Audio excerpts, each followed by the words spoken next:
জানেন কি গঙ্গায় ধুয়ে ফেলা সমস্ত পাপ কোথায় যায়? একবার একজন ঋষি ভাবলেন মানুষ তার পাপ ধোয়ার জন্য গঙ্গায় স্নান করেন, তাহলে কি এভাবেই গঙ্গা পাপী হয়ে যান?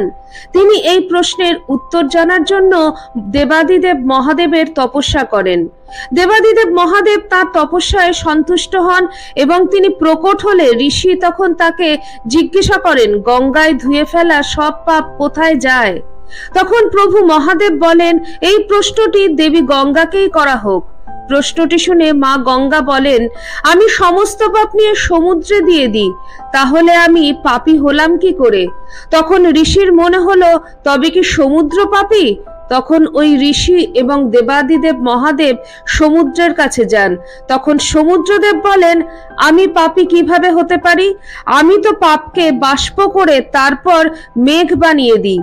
এরপর ওই ঋষি এবং দেবাদিদেব মহাদেব মেঘের কাছে যান।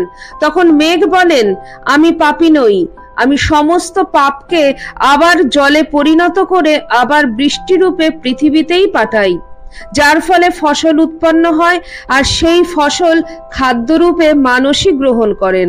তাই বলা হয় যেমন কর্ম তেমন ফল।